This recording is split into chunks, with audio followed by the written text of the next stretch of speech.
guy who discovered Ruby Falls over on Lookout Mountain. He came here looking for a walking path to those waterfalls because at that time all he knew about was a 300-foot crawl to get there. Of course, unlucky for him, this cave leads in the opposite direction of Ruby Falls. So instead, he opened this place up for tours in 1931, and then he had to dig an artificial entrance to Ruby Falls.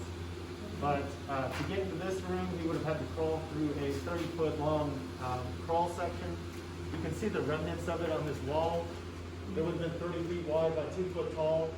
So very tight squeeze for him to get in here. But you can see they blasted out this wall just so they can make the artificial entrance. Okay. And there's not a whole lot to see in this first room, but I am going to talk a little bit about cave formation. So here in Tennessee, we have a lot of limestone, essentially that's above our head right now. Limestone. And so all of this limestone would have been carved out by water to create the cavity we're standing in. Limestone. And so after the water flowed through here, it ended up draining deeper into the cave system, leaving this area dry. But now we still get water dripping into the ceiling. And what happens is rainwater absorbs the limestone as it comes down here. And then when it hits the drier air, it redeposits the minerals it absorbed. So all this stuff is formation growth, and this is called calcite. It's just limestone that's been absorbed by water and redeposited here. So you can see when it first grows, it's white because it's mostly calcium. And it also forms crystals, which aren't very visible right now because it's all wet, but I will be pointing that out later on in the tour. Are you doing some Video. Over time, the calcite turns this brown color just from oxidation, so the top layer turns to dust and those crystals go away. But the first room we're going to be walking into is called the Crystal Palace. That's because in 1929, when Leo Lambert first came in here, all the formations would have been covered in crystal growth.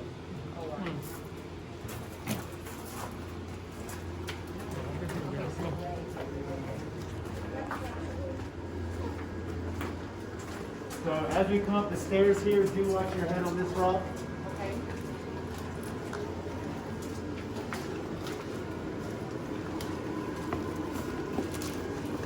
Okay, wait, Jalen. Wait. Come on, Sarah. Come on, baby. Go. No problem. I'm trying to catch them, make sure they don't touch me. Okay. Wait. Okay, wait. That's right.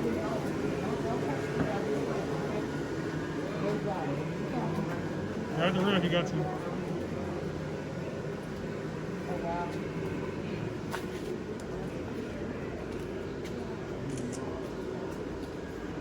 Look, we found one already. Look at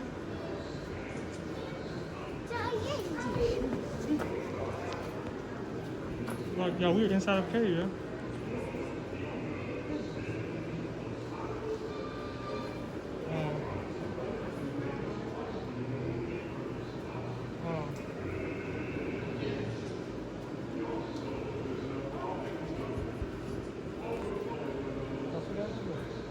So again, this is called the Crystal Palace room. This is going to be the largest room we see today, but this is the third largest in the cave.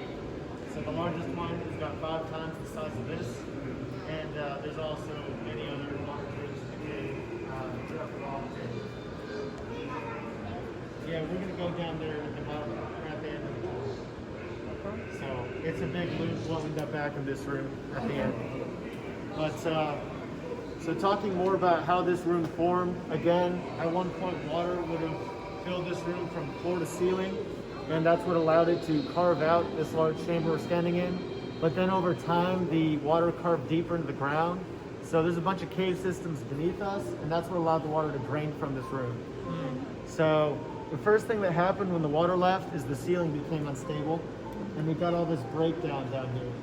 So all these large boulders actually originated on the ceiling, and this is a process of self-stabilization. So as the ceiling caved in, the room actually became more stable because it formed this dome shape, which just holds weight a little better than a flat ceiling, which is what we originally had. And after all this occurred is when you finally got the formation room. So again, water trickles into the ceiling, and as it comes in, it starts to dry and leaves minerals behind. See the shit hanging out? So these first formations that grow are called soda straws, and they're actually hollow on the inside. Soda straw. You can see some of them still have little droplets of water hanging on the ends of them. But over time, those will fill in, forming stalactites, which form more of a carrot shape as the water flows along the outside of it. And then if the water drips to the ground, it'll form a stalagmite, which you might trip over. And then the two will eventually come together, forming a column or a pillar, just like what we're standing next to right now. And so again, all this stuff is old growth. You can see this formation is mostly dormant, except for where you see the crystal growth, which indicates fresh growth. You can see there's still water dripping down on this part right here.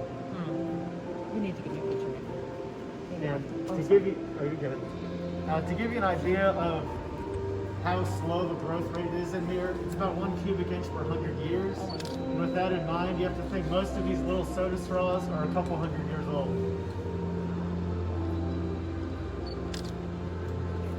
You got me? Okay. 1 cubic inch for 100 years. Yeah, it's a very slow growth rate. Wow.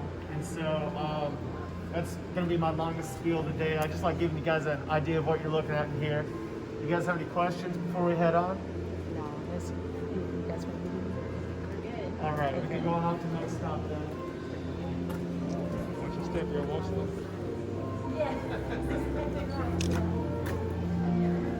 Wow. Y'all see this stuff? Let's slow down, dude. Wow.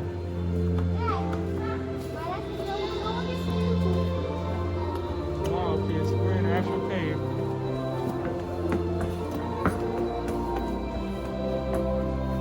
Wow.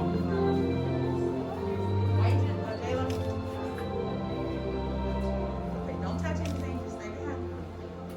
Hold on. That was in there. I have no idea.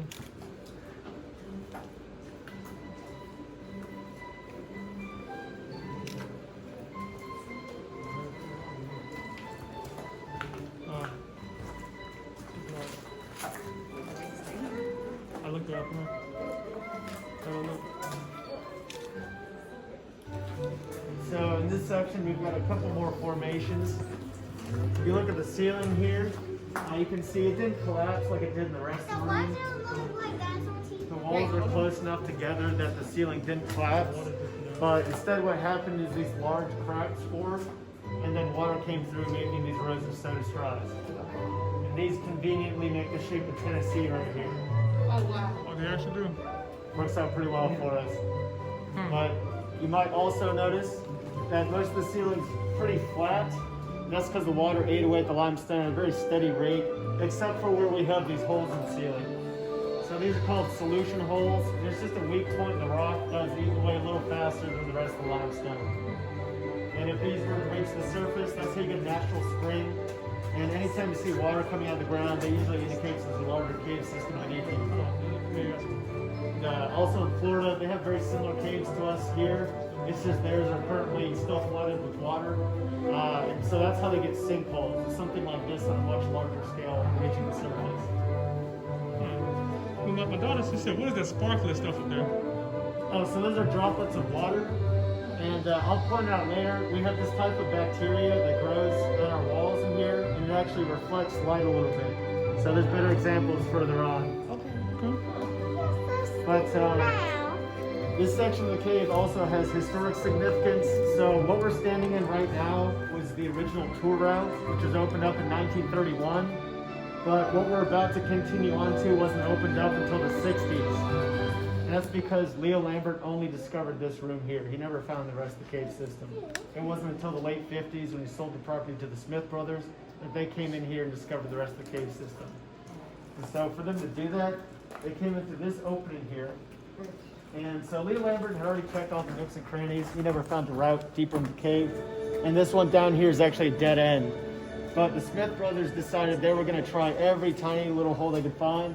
So they ended up discovering this one. They found air was flowing out of it, and so they decided they were going to try to crawl through it.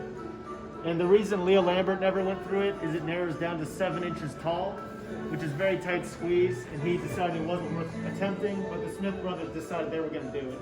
So to get through that, they had to do what's called the push and pull method.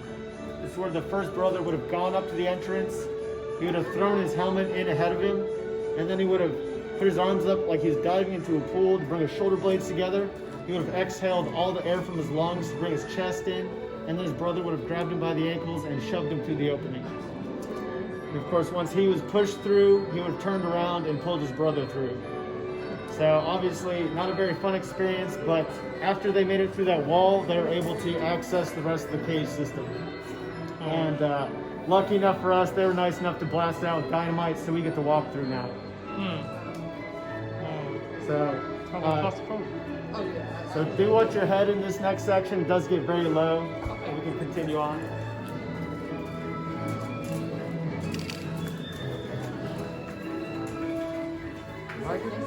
Wait, hold on, he said it's gonna get low.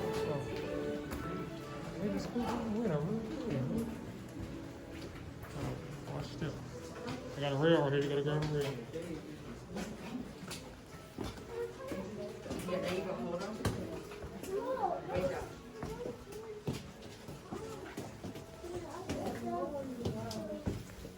Oh, watch your head.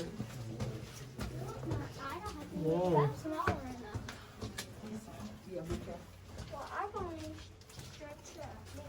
I'm not that tall. Wow. Come on. Watch.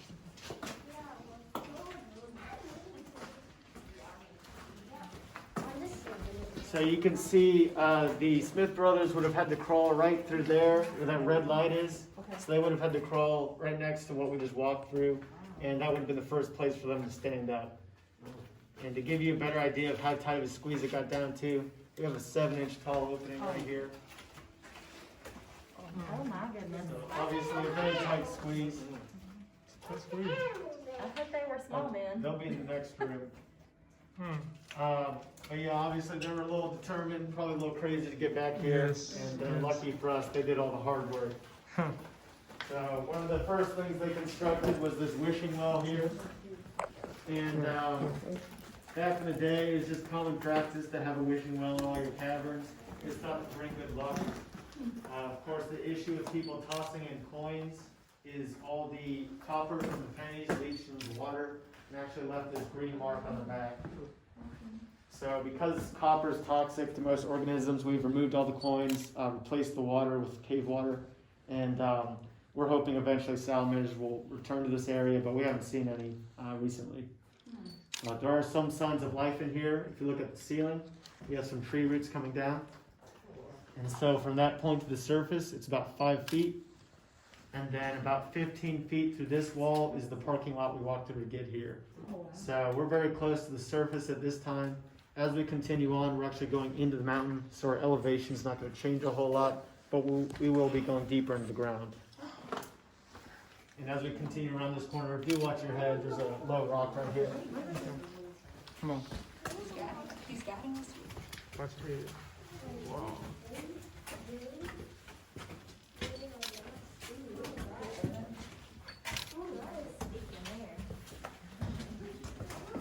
Hold on, baby. Stop. Let me get a picture of y'all. Hold on. Stop. I need a picture of you. That is nice. This is amazing. Wow. And so this room's got some pretty nice decorations in here. We do also have a lot of water dripping through here, so be ready for that. But you can see we've got more stalactites.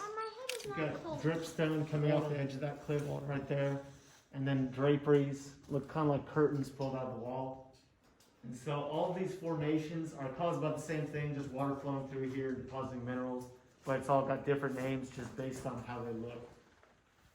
And then up behind you is our largest stalagmite in the cave. And you can see up at the top, it's still actively growing. It's got some of that white calcite growth on top. And so we get a lot of questions about the age of formations in here. Like I said before, the average growth rate is about 1 cubic inch per 100 years, but that is variable throughout the cave. And it's hard to guess the age of a formation just based on its size. To give you an example of why, if you look above this stalagmite, at the source of its water, it's just a 2-inch little soda straw in the ceiling.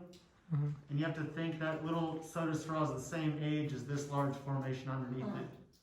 What happened is water started dripping at one point, but it started dripping at a rate that didn't allow anything to grow in the ceiling. Instead, all those minerals ended up on the ground.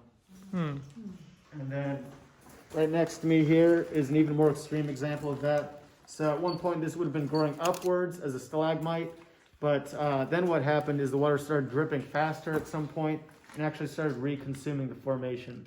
So these haven't been broken. This is actually where the water is reconsuming the formation that was originally growing. Hmm. And you can see right here, water's still actively dripping in this one, still boring out a hole there. Hmm. But another type of formation we have on these walls are cave coral. You can see this bumpy stuff is all caused by water evaporating so quickly it actually pulls the minerals out with it as it turns from a liquid to a gas. And you can see it's all over the walls here. And the reason the water is evaporating so quickly is because we have a lot of airflow through here, because in the next room we have our second entrance, which allows air to flow out of the cave. Okay. And this is also where we're going to be seeing the salamanders, most likely. We're gonna see something.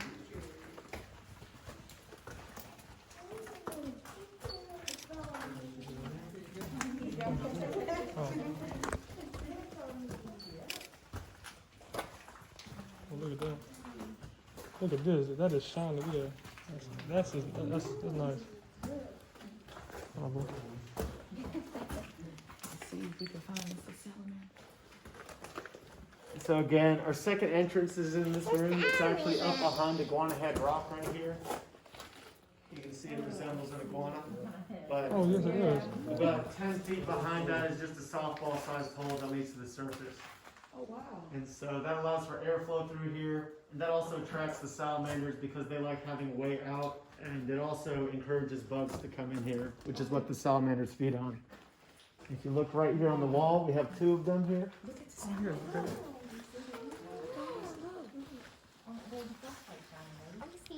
You see it? I'm seeing a lizard. And so again, these guys just like to hang on the walls waiting for insects to come to them. You see it? And so fully grown, these are kind of small, but fully grown they can be about 8 or 9 inches in length. Yeah, hold this one. See if I can get a picture of that. Okay. And so these guys are feeding off of insects as well as cave crickets, which we've got a whole bunch of them up above us. I'll wait for you guys to take some more pictures. And if you see those white dots, that's that bacteria I was talking about. So when a droplet of water hangs on those bacteria colonies, it actually reflects light from underneath it. And so It's alive. up here we've got some of those crickets. You see there's 2 of them right there. And these are the same thing you'll find on the surface. They're called camel crickets, but they're very well adapted to living in a cave. They're actually so well adapted that if they're born in the cave, they won't even develop pigment. If you go deeper into the wild cave, you can find crickets that are completely albino, and instead of having eyes, they just grow very long antennas. Hmm. And so all these guys are adapted to living down here. They do really well, but some animals do make their way into the cave that can't find their way back out. We've actually had possums, rats, and cats find their way in here. And actually, one of the campground cats actually made their way in here one time and gave birth on top of Iguana Head Rock. And so all these animals need to be rescued. So when that happened, all the cave guides had to go up there and bring the cats down. If you saw that cat everyone was petting in the parking lot, that's actually Tippy. It's the grand kitten of the cat that gave birth up here. Hmm. Okay.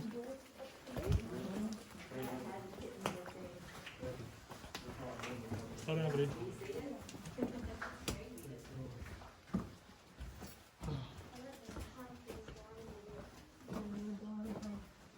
Yeah, like it, boo? That's your step, dude. And do watch your head up here. We have concussion rock, so make sure you don't hit your head on that.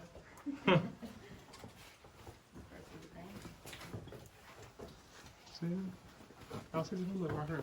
Oh, this is stalagmites.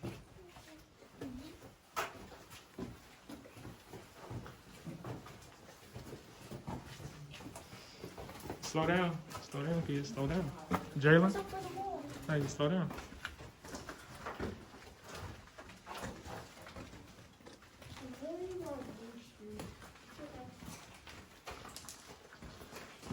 Oh. So things like getting lower and lower. This here is our reflection pool. Oh, wow. At one point, this pool filled up the entire room, but they built this retaining wall to keep it back, so we're not walking through mud. Okay. And if you look in the water, you can see a really clear image of the back wall there. And that's a little bit just because from the angle we're looking at is really good. But also, this water has been sitting here so long, it's absorbed a lot of minerals out of the rock, which makes it a little more reflective. That's also the same reason you don't want to drink standing water in a cave.